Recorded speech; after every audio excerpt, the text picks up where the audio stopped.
Defensive time for Coach Larry Favre. Coach, before we started talking, I was sitting here with your defensive coordinator, Jeremy Lynch, and he was mad at me because I picked Covington High in the fantasy football team because he goes, have you seen our team? We're stacked.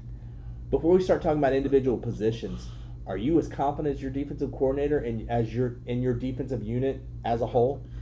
Well, we have 7 returning starters off of a very good defense. And then even late last year, Ishmael Birdie got hurt. And Oscar Davis came in, so you could even maybe say we have 8. When you look at Oscar, you could even say we have 8 returning starters. So, anytime you return 7 or 8 kids to either side of the football in high school football or at any level of football, that's a good thing. I mean, that's exciting. When we went back out for spring football, it was easy to make that transition back because we do have so many back. Also, our defensive staff has done an unbelievable job of playing multiple kids, keeping fresh bodies in. So a lot of these even newer kids got some PT last year, some playing time.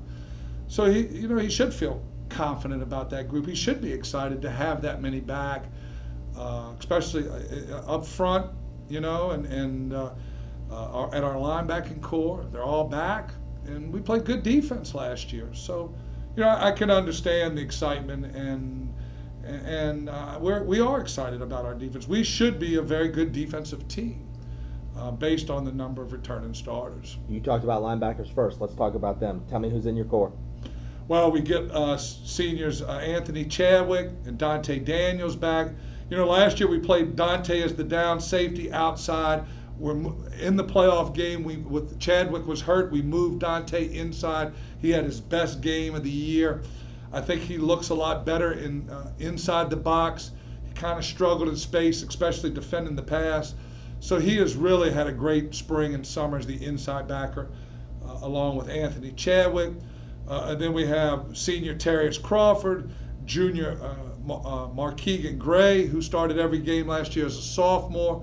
The most physical kids on our team, great runners, great speed, play the ball well, great open field tacklers, Crawford and Gray, very physical kids. So, those kids played extensively last year, and they're all back. And in the RPO zone read, which we see so much, in the 7-on-7, which we see so much, those kids just really stand out in space.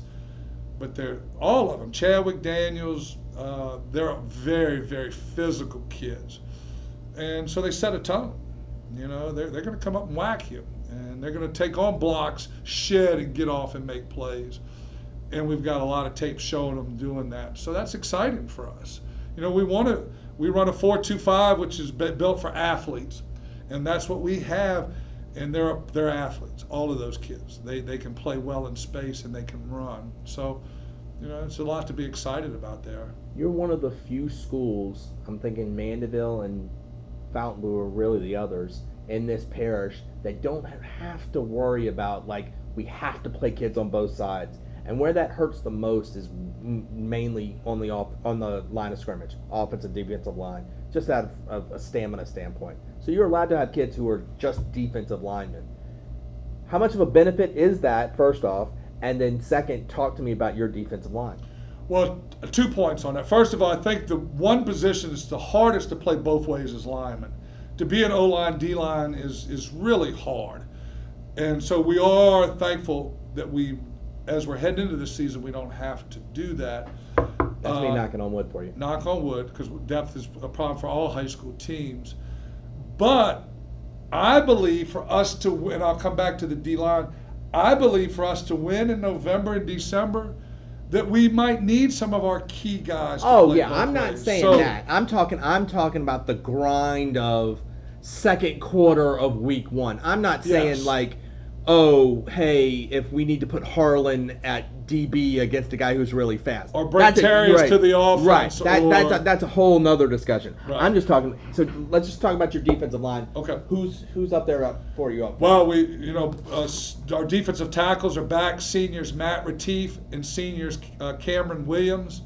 They dominated last year, and they're both back at D tackle. Matt Retief was voted second team all district. Key loss for us this spring was defensive end senior Solomon Hartley tore his MCL, and he'll be out for the season. Big loss for us, one of our leaders. Quick off the edge. So the two senior D tackles, Cam Williams and Matt Retief, should really stand out. We get junior defensive end Jace Williams, who was ineligible last year because of a transfer. Wow, is he a prototype DN? Beautiful body, can run, might be able to help us a little bit on offense as the season goes on as a tight end, but he's going to really stand out for us this year. The other defensive end spot, we're going to rotate a lot of guys, but certainly Jace Williams, Matt Retief, and Cameron Williams should be very solid and as good as anybody in the district up front. Let's wrap it up before you get your gut question, and everybody knows what I'm talking about when I say that. Let's wrap it up with your secondary. Yeah, we're very fast, great athletes, all our track kids, juniors, Colin Franklin at one corner. Senior Colin Franklin at one corner, junior Farron Lewis at the other corners, with safeties Oscar Davis, who's a senior. They're all on our track team. They all run on our relay teams. We have great speed. Little bit concerned about the ability to cover the deep ball. We're going to do well if people catch underneath and we can come up and tackle and hit. But we've got to be better and cover the deep ball with our two corners, Lewis and Franklin. Davis being able to get over the top. And then you got, Terrius Crawford and Mark Keegan that can go from a down backer to a safety in a too high look. Those are our best athletes. Yeah, no different than a linebacker putting his hand on the ground, just going further back. That's right. So we can run and we'll come and hit, but we got to be able to cover the deep ball, and that is a concern. My last question, I wrap this up and I said this to every single coach that we've done this interview for. I'm not going to ask you about wins and losses because so many different things can happen. So, you can't predict the weird stuff that's going to happen during a football season.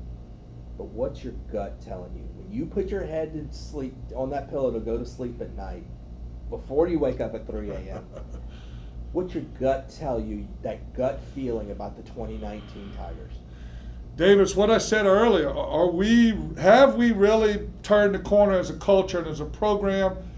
Can we just bring in new bodies and just maintain that high level that we stood for last year? But you're misunderstanding my. You're asking questions. I'm telling you what's your gut tell you. What's your gut answer to those questions? That we have a really good football team.